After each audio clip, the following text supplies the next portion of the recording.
Are you addicted to, obsessed, or in love with someone who's not emotionally available?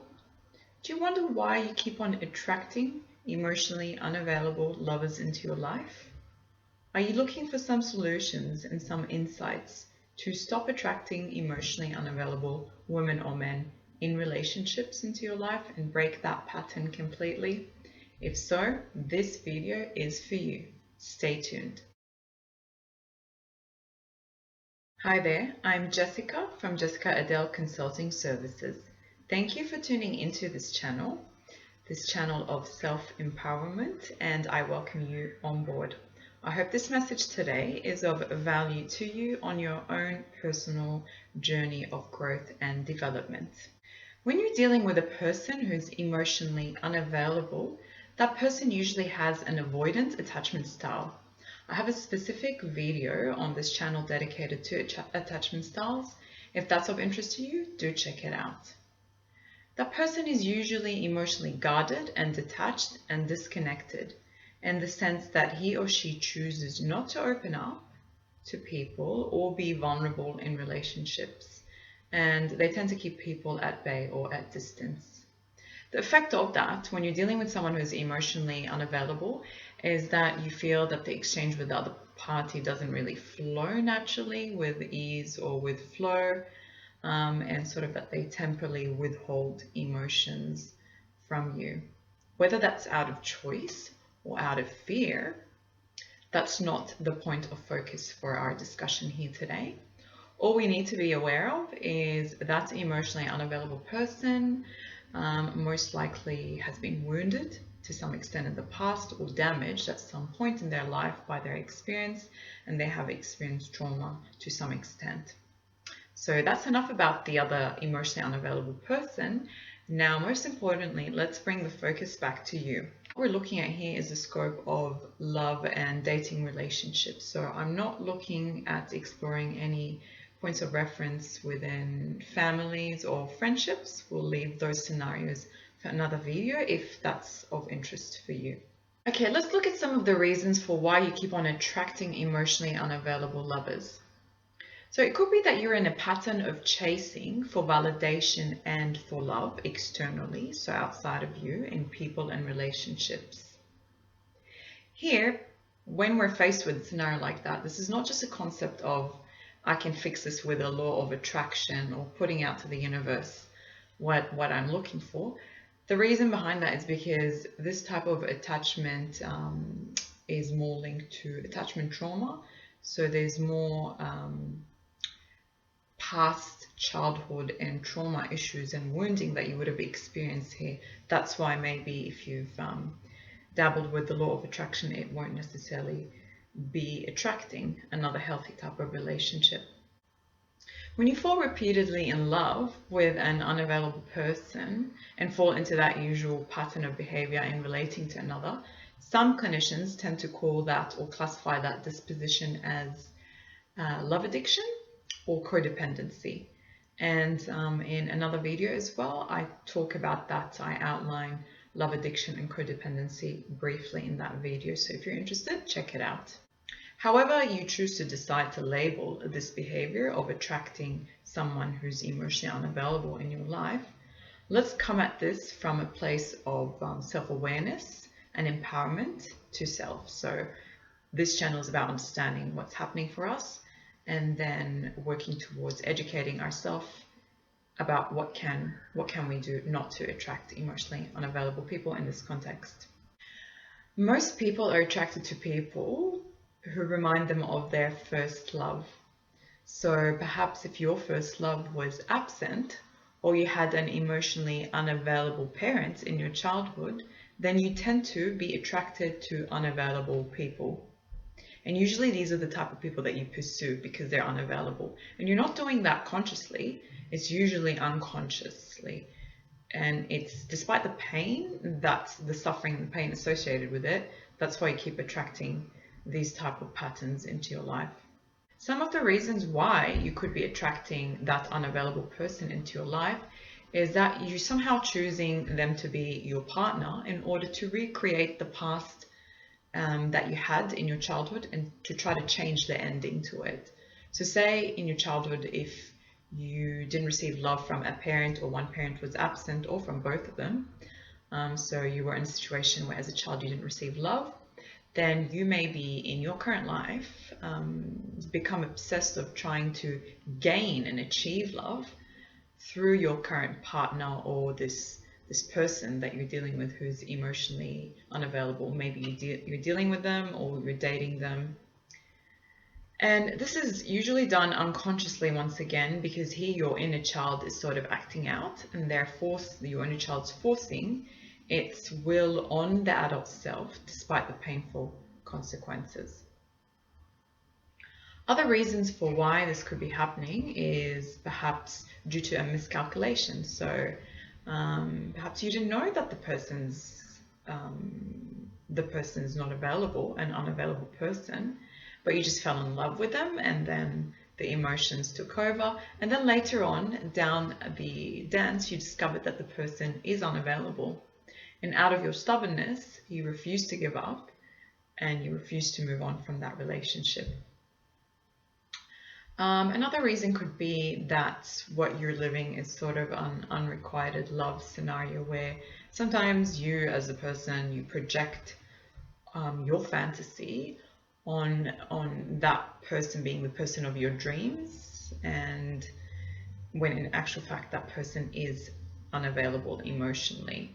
So you're in a position where it's like you only see what you want to see in that person. And you could be engaging in addiction to fantasizing, or what the potential of this relationship could be, but in actual fact, this fantasizing or what you're projecting is not being reciprocated from the other party. Another reason why you could be chasing or dating love with someone who's not available, it could be for you that this is an exciting process. It really raises the adrenaline levels and the libido. And it's sort of like a romantic quest which satisfies you and somehow gets you addicted into that loop. So you find a thrill and an excitement in that chase of going after someone who's just not available for you emotionally. So that could be another reason. Or it could be that underlyingly you have an unconscious fear of intimacy. And usually that's when you choose to fall in love with someone who is unavailable. It could be at a level in your subconscious or unconscious. You're choosing deliberately a type of relationship where the person cannot be vulnerable with you. They avoid intimacy, they avoid vulnerability, and perhaps that reality of relating with someone is easier for you because you don't have to be in a position where you're completely open, vulnerable, naked and intimate with someone. So that's just another thought. Okay, so how do these interactions with that emotionally unavailable person, whether in dating or in a relationship, affect you? As you would know, when someone's not able to commit to you, they're not able to be vulnerable with you or open up to you completely as you would see in a healthy relationship where the other person reciprocates and meets you halfway. And this would trigger in you feelings like the feelings that you may not feel that you're enough, or that you're not worthy enough of receiving committed love. So it's sort of like you're in a loop where you feel you're in this vicious cycle where you keep attracting these type of painful relationships. And then when someone pulls away, when you're chasing them, to you this is going to feel as a rejection naturally, and it could also trigger a lot of insecurities in yourself. And if you're not self-aware, you can internalize the rejection. So even though we understand that the person's unavailable because they have issues going on in their life, if the person's actually told you, hey, I can't be in a relationship, and for that reason then you understand they're unavailable, maybe they're going through something or they just came out of a divorce, then at least that way the person told you. So there could be some level of acceptance there.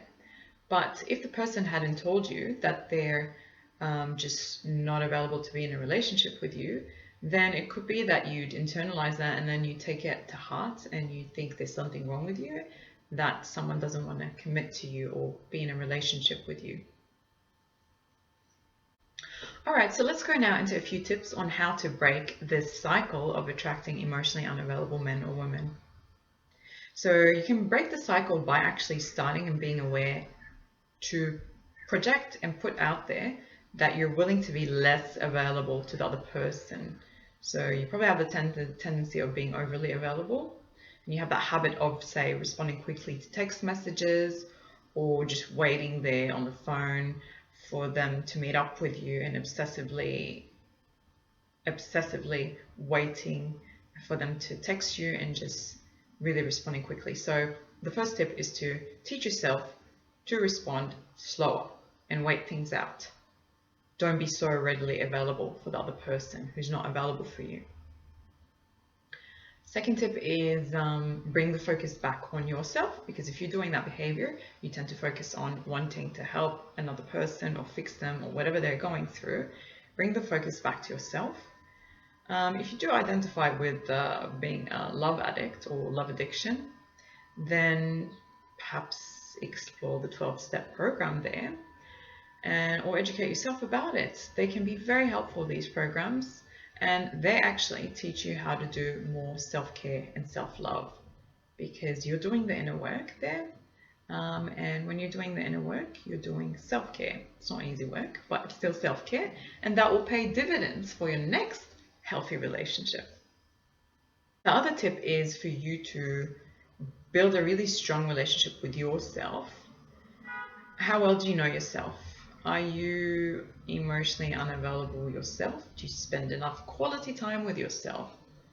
Say, do you fear being on your own, or can you go days by being on your own and have that intimate connection with yourself, your intuition? Are you aligned with a higher power or with something greater than you? It doesn't have to be spiritual, but with a source or something that's greater than you, or just with yourself. Do you have that connection? That's very important. So when you have that strong connection, when you do that, you are more able to readily pick up the red flags. Say if you're dating someone, if someone crosses your path, you're able to tell that, okay, that person seems ready to be in a relationship, or that person's not so emotionally available. So you'd be able to be a bit more discerning, and you'd be able to gauge that from the way they speak, their experience, and you'd be a bit more attuned. So I always say the most important relationship you can have is with yourself. And what would this include in this context? Because in this case, if you experience love addiction, then on some level you have some processing to do, whether that's trauma, whether that's grief, loss of relationships, whatever. You have to sit with the emotions and go through the process of healing those emotions. Obviously, we can't just jump into another relationship, or that would just repeat the pattern again. Okay, so once you have that awareness that you're attracting emotionally unavailable people, then you'd be more discerning after spending a lot of time on yourself.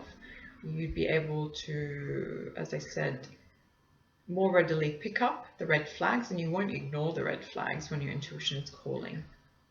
Another thing to do is to really commit to yourself that you will not tolerate a relationship that's less than. So you're after a healthy, intimate partnership with a healthy style of attachment with another and a healthy style of relating, if that's what you really want.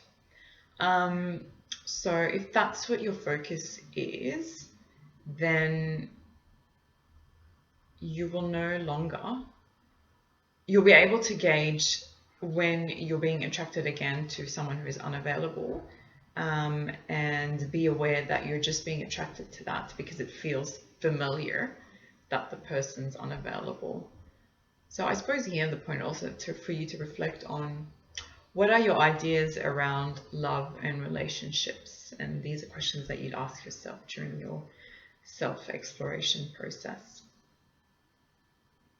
I said it earlier, another tip is to work on developing your spiritual strength.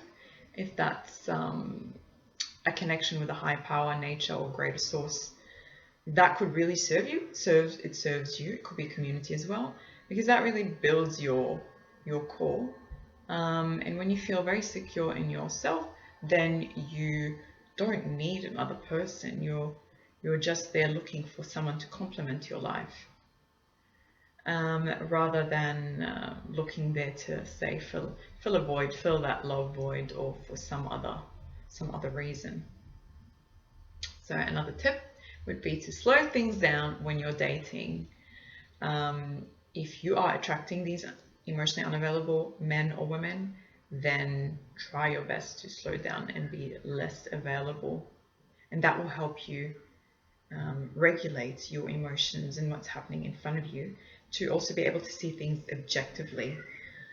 And it would be helpful to maybe get a coach, or maybe you have a trusted friend that you can speak to, at least for you to bounce off your ideas or that discussion that you had after your interaction with the person, so that friend or the coach can help you stay objective when you're dating or when you're in a relationship with someone where you sense that things may not be necessarily how you see them, or just for you to help you, at least in the beginning phases of getting out of attracting uncommitted or men or women that cannot commit to you completely. All right, and with those tips, I hope you found them valuable. Also let me know, and also let the community here know, what type of reasons behind do you think that you're attracting men and women who are emotionally unavailable? So did you relate more with miscalculations, or do you feel that you're more excited about, that you fall into that excitement loop, or maybe it's a scenario of unrequited love, or maybe do you have an underlying fear of intimacy? Maybe it's a combination of both. Feel free to share. I'll make sure to moderate the comments on this channel so that we only have respectful commentary, and that it's a safe space for people to discuss and to share. Okay, and with that, please like, share, and subscribe to my channel. That will help me understand what videos you like and the content, and what else to create. Also, feel free to drop me a comment there as well. And with that, I wish you a good day, and I'll see you in the next video. Thank you, and bye-bye.